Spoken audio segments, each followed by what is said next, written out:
Hello દોસ્તો, કેમ છો બધા? મજામાં? તો તમે બધા મજામાં દેશો દોસ્તો. સ્વાગત છે આપણો એક નવા વિડીયોની અંદર. તો આજના વિડીયોની અંદર મિત્રો આપણે ડ્રેસનું માપ છે એ લેતા શીખીશું.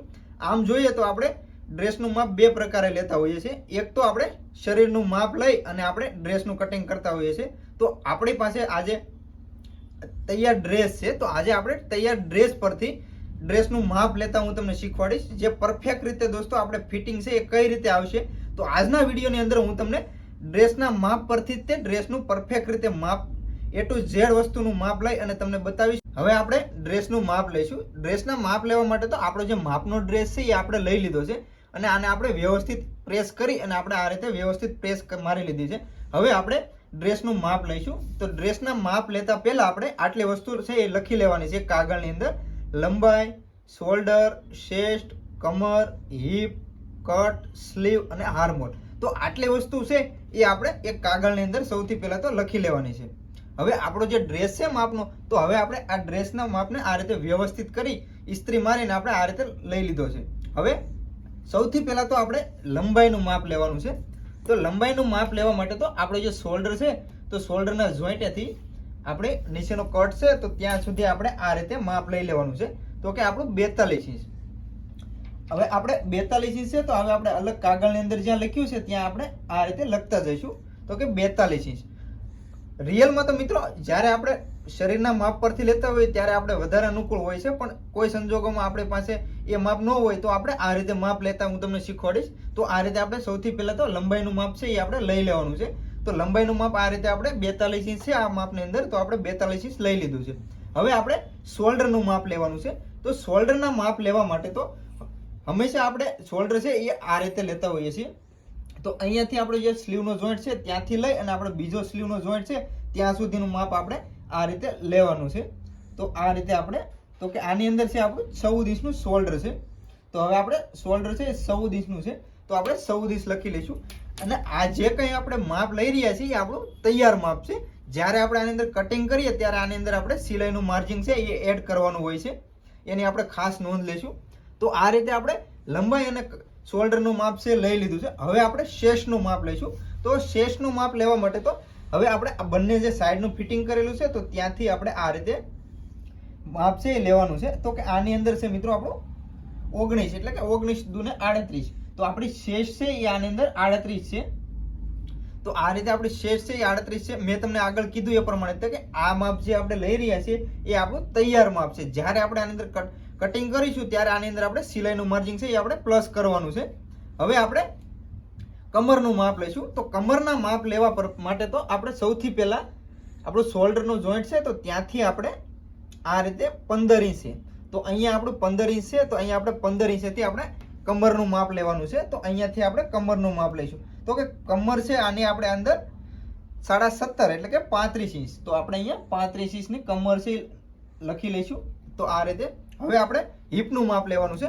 જો આની અંદર કટ છે તો આપણે હિપનું માપ ડાયરેક્ટ અહીંયાથી જ લઈ શકીએ છીએ, અને જો કટ આપણે આ રીતે ના હોય તો અહીંયાથી આપણે કટ પણ માપી લઈશું. કે આપણો જે કટ છે એ કોઈ માપની અંદર ઉપર નીચે હોય તો આપણે આ રીતે અહીંયાથી કટ માપી લેવાનો છે. તો અહીંયા આપણો કટ છે એ આપણો 21 ઇંચ છે, તો પરફેક્ટ જ છે. તો અહીંયાથી હવે આપણે હિપનું માપ છે અહીંયાથી આપણે આ રીતે રાખી અને આપણે હિપનું માપ લઈ લઈશું. તો કે હિપ છે આપણે આની અંદર 40 ઇંચ.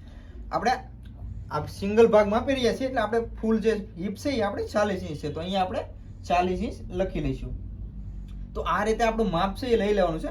હવે આપણે કટ માપી લેવાના છે કે આપણી સાળ જે છે એ સાળ માપી લઈશું. તો હવે સાળ માપવા માટે તો આ રીતે આપણે અહીંયા સાળ છે એ માપી લઈશું. કે તો આનો જે કટ છે એ આપણો છે 20 ઇંચ. તો હવે અહીંયા આપણે 20 ઇંચનો કટ છે તો કટ આપણે આ રીતે માપી લઈશું. હવે આપણે આની અંદર સ્લીવનું માપ લઈશું. તો સ્લીવનું માપ તો સૌથી પહેલા આપણે સ્લીવની લંબાઈ છે એનું માપ લઈશું. તો કે સ્લીવની લંબાઈ છે આપણે આની અંદર તૈયાર 16 ઇંચની. તો આપણે સ્લીવ છે તો લંબાઈ સ્લીવની આપણી 16 ઇંચ પ્લસ હવે આપણે સ્લીવની પહોળાઈ છે એ માપી લઈશું. તો અહીંયાથી આપણે આ રીતે રાખી અને સ્લીવની પહોળાઈ એટલે કે આપણે 13 ઇંચ. તો અહીંયા આપણે સ્લીવની 13 ઇંચની પહોળાઈ છે એ પણ માપી લઈશું. સાથે જ તે અહીંયા આપણે મોળી છે તો આપણે મોળીનું માપ લઈ લઈશું. તો મોળી છે આપણે આની અંદર 10 ઇંચ. તો આપણે 10 ઇંચ મોળીનું પણ લખી લઈશું. હવે આપણે હાર્મલનું માપ લેવાનું છે. તો હાર્મલનું માપ લેવા માટે તો પહેલા આ રીતે આપણે વ્યવસ્થિત માપનો ડ્રેસ છે અને આ રીતે કરી લઈશું. ત્યાર પછી આપણે જે શોલ્ડરનો જોઈન્ટ છે ત્યાંથી લઈ અને આપણો ફિટિંગનો જોઈન્ટ છે ત્યાં સુધી આ રીતે આપણે મેજર ટેપ છે એ આ રીતે રાખી અને આ રીતે રાઉન્ડની અંદર માપી લઈશું. તો કે આપણો આની અંદર છે 9.5 એટલે કે આપણો 19 ઇંચ. તો આપણો હાર્મોલ છે એ ટોટલ આપણો 19 ઇંચનો છે. તો આ રીતે આપણે માપ છે એ લઈ લેવાનું છે. હવે આપણે ગળાનું માપ લઈશું. તો ગળાના માપ લેવા માટે તો સૌથી પહેલા તો આપણે ગળાનું માપ છે એ આ રીતે લઈ લઈશું. તો કે આપણું ગળું છે આની અંદર 8 ઇંચ. તો હવે આપણે આનું ગળું છે એ 8 ઇંચ લખી લઈશું. તો આપણે જે ગળાનું કટિંગ કરવાનું છે એ 8 ઇંચ. ત્યાર પછી આપણું જે ગળું અપડાઉન છે પાછળનું ગળું કેટલું છે તો એ માપી લઈશું. તો આની અંદર આપણું જે આગળનું ગળું છે એ 6 ઇંચ છે. તો આપણે અહીંયા 6 ઇંચ લખી લઈશું. ત્યાર પછી આપણું જે પાછળનું ગળું છે એ આની અંદર છે આપણું 3 ઇંચ. તો આ રીતે આપણે પાછળનું ગળું 3 ઇંચ.